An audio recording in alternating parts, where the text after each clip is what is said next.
Orta Çağ'ın en büyük medeniyetlerinden birini meydana getiren Endülüs Müslümanları tarih sahnesinden nasıl silindi?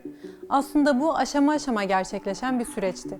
Katolikler, Müslümanların İber Yarımadası'na ayak bastıkları ilk günden itibaren onları buradan çıkarmak için harekete geçmeye başlamışlardı.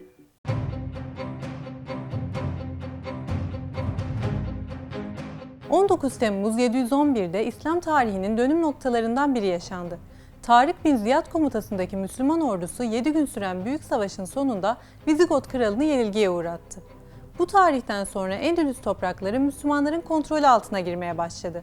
Ancak Hristiyanlar bunu içten içe kabul etmiyorlardı.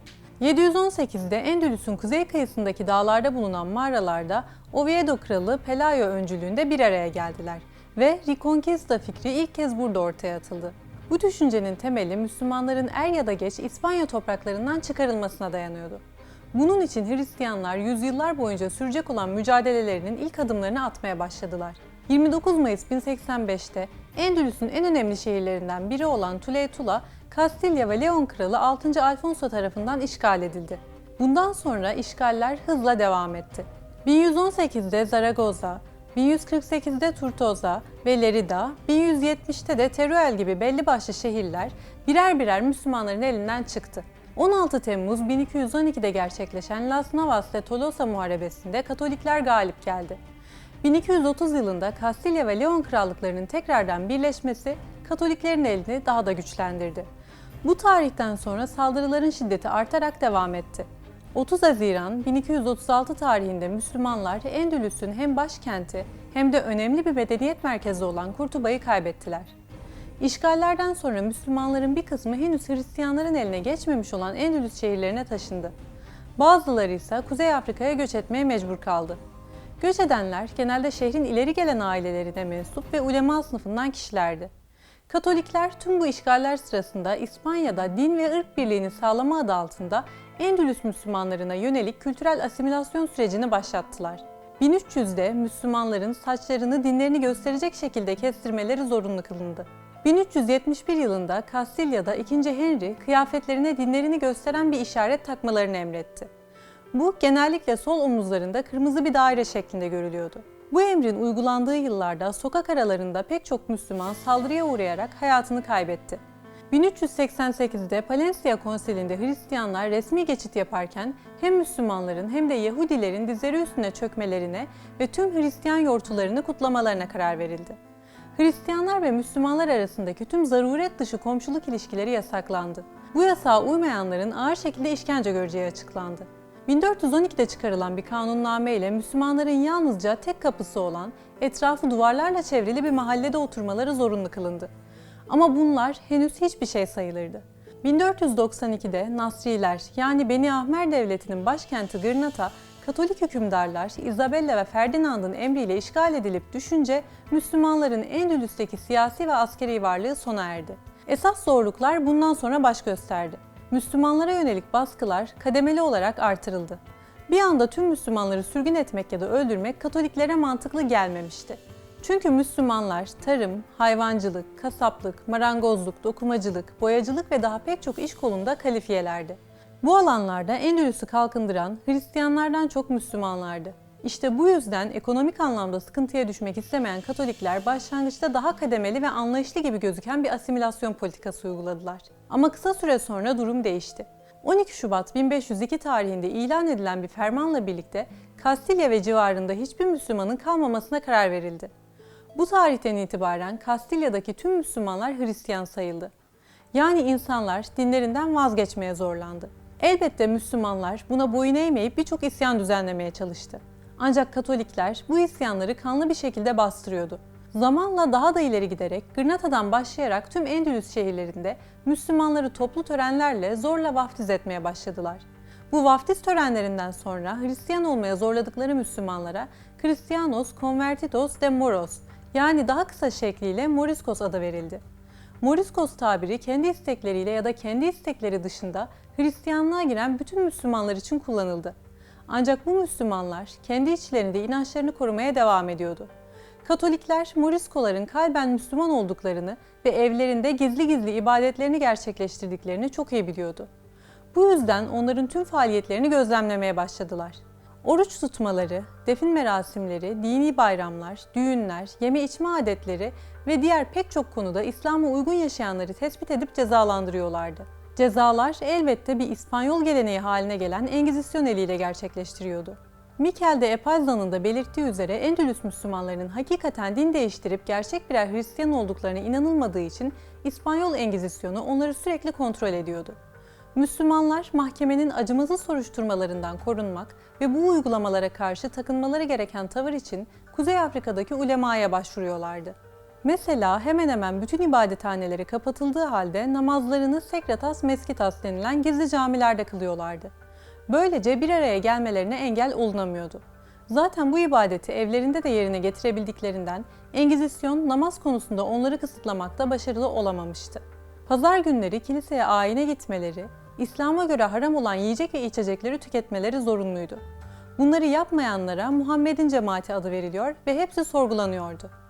Ayrıca definlerde ölüyü temiz bir kefene sarmak veya gün içerisinde nehir kenarlarında görülmek suçtu. Çünkü günde birden fazla kez nehire temizlenmeye gidiyorlarsa bu abdest aldıkları anlamına geliyordu. Bu yasaklara uymayanlar Engizisyon tarafından takip ve soruşturmaya alınıyordu. Yaptıklarının İspanya'nın dini bütünlüğüne zarar verdiği gerekçesiyle işkence görüyor, diri diri yakılıyorlardı. Engizisyon görevlilerine göre bir kadın kocasının iştirakı olmadan suç işleyemezdi. Çocuksa ebeveyninin rehberliği olmadan sapkınlığa düşemezdi.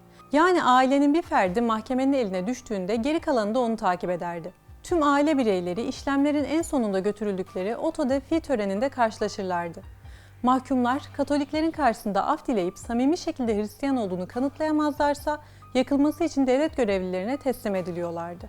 Bir şahidin 1577 yılının Haziran ayında naklettiğine göre Ursula de Mendoza isimli Granada Engizisyon bölgesine dahil olan genç bir Müslüman kadın İnebahtı Savaşı'nda Don Juan'ın zafer kazandığını duyduğunda bir başka Müslüman kıza Arapça olarak "Bu sene bizim için çok kötü geçti" diye yakınmıştı.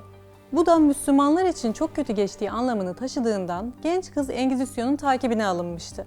İş saatleri içerisinde birkaç kez kollarını ve başını yıkarken görülen bahçıvan Miguel Canete, 1606 yılında abdest aldığı gerekçesiyle yargılandı ve ağır işkence gördü. 1597'de yakalanan Bartolomé Sanchez de temizliğine gerekenden fazla özen gösterdiği ve bunun abdest aldığına bir delil olduğu gerekçesiyle işkenceye maruz kaldı. Uzun süren işkencelerden sonra 3 sene kürek cezası, sonra ömür boyu hapis ve müsaade ile cezalandırıldı. Tüm bunlar Katolikler için yeterli değildi.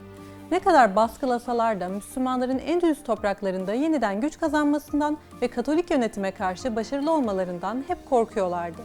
İşte bu yüzden yıllar süren bu korkunç politikalardan sonra son sürgün kararı verildi. Sürgünün önemli gerekçelerinden biri de onların İspanya'nın düşmanı olan Türkler ve Kuzey Afrika'daki Müslüman hanedanlıklarla işbirliği yaptıklarına dair inançtı. İspanyol yöneticileri 1609 yılında Moriscolardan kurtulmak için nihai çözümü bulduklarını söylediler. Buna göre özel bir alana toplanarak toplumdan tecrit edilmeleri, toplu katliama tabi tutulmaları, İspanya dışına topluca sürgün edilmeleri ve Güney Amerika'daki maden ocaklarına götürülüp çalıştırılmaları gibi seçenekler ortaya atıldı. Üyelerden bazıları Moriscoların rehbersiz, küreksiz ve aydınlatma için herhangi bir araç verilmeden gemilere bindirilip denize gönderilmesini, bir kısmı da topluca Kuzey Afrika'ya sürgün edilmelerini teklif etmişti. Toplu sürgün seçeneğinin devlet konseyince benimsenmesi Kral 3. Filip'i harekete geçirdi. Böylece kral Vatikan'a bir mektup göndererek sürgün için Papa'dan izin istedi. Papa 5. Louis, Moriscoların ikna ve eğitim yoluyla Hristiyan olmaya devam etmeleri yönündeki Roma Engizisyon Mahkemesi'nin görüşünü benimsemesine rağmen İspanya'dan gelen heyetin ısrarlarına daha fazla dayanamayarak sürgüne onay verdi. Sürgün kararının 23 Nisan 1609'da açıkça ilan edilmesine hükmedildi. Bu karar alındığı zaman dış siyasette İspanya açısından elverişliydi. Bu sırada Moriscolara yardım etme ihtimali en yüksek olan imparatorluk Osmanlı'ydı elbette. Ancak Osmanlı en çalkantılı ve kaos dolu yıllarını yaşıyordu. Doğu sınırlarını korumak için Safevilerle mücadele ediyor, içeride ise isyanlar ve karışıklıklarla uğraşıyordu. Kuzey Afrika'daki Müslüman hanedanlıklar da iç işlerinde karışıklıklarla boğuşuyordu.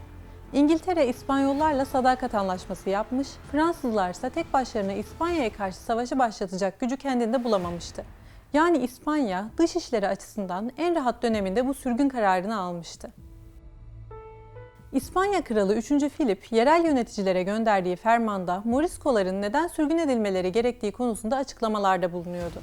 Moriskoların iyi birer Hristiyan olmaları hususunda 10 yıllardır gerçekleştirilen faaliyetlerinin dik başlılıkları ve kendi dinlerinden vazgeçmemeleri nedeniyle büyük oranda başarısız olduğunu, Hristiyanlığa geçenlerin de din değiştirip yeniden Müslüman olduklarını, bu durumun kutsal değerlerini incittiğini söylüyordu. Fermanda sürgün emrini şöyle veriyordu. Bu fermanın yayınlanmasından itibaren 3 gün içerisinde Valencia'da bulunan Moriskoların belirlenen limanlara gitmeleri ve gemilere binmeleri sağlanacaktır. Taşıyabildikleri kadar mallarını yanlarında götürebilecekler, geride kalan arazileri ise gözetiminde bulundukları senyörlere bırakılacaktır. Berberistan'a varana kadar onlara kötü muamele edilmeyecek, şahsi eşyaları alınmayacak ve kötü söz söylenmeyecektir. Bu hükümlere uymayan görevliler ölüm cezasıyla cezalandırılacaktır. 3 günden sonra evlerinin uzağında veya başka bir yerde yakalananlar hakim karşısına çıkmayı reddederlerse öldürüleceklerdir. Sürgüne gönderilen Moriskoların evleri, şeker pancarı değirmenleri, pirinç tarlaları ve su değirmenleri onların yerine yerleştirilen Hristiyanlara verilecektir. Elbette Moriskoların sürgünü Filip'in fermanda belirttiği gibi saygı ve huzur içinde gerçekleşmedi. Yolculuk esnasında ve sonrasında büyük sıkıntılarla karşılaştılar. Taşıdıkları değerli eşyaları almak isteyen Katolikler tarafından devamlı saldırıya uğradılar. Valencia bölgesindeki San Mateo yolu katledilen Moriskoların cesetleriyle doldu.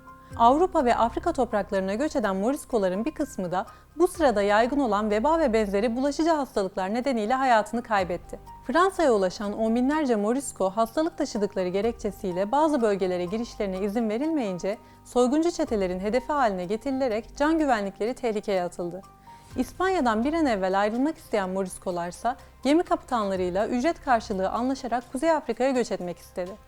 Bu yöntem gemi kaptanlarının daha fazla para kazanmak maksadıyla Moriskoları denizin ortasında gemiden atmasıyla zaman zaman trajediyle sonuçlandı. Ulaştıkları coğrafyalarda yerel halkın tepkisini çekenlerin bir kısmı da yapılan saldırılarda hayatını kaybetti. İspanya'da kalmak için çabalayanlarsa köle olarak çalıştırıldı veya işkence gördü. Asırlar süren büyük bir medeniyetin temellerini atan Endülüs Müslümanlarından geriye iz bırakmamak için büyük çaba harcandı. Böylece 17. asrın ilk yarısına kadar geçen sürede İspanya'dan yaklaşık 3 milyon Müslüman ülke dışına sürgün edilerek İspanya'daki İslam varlığına son verildi. Moriskoların sürgünü hakkında yorumlarınızı bekliyoruz.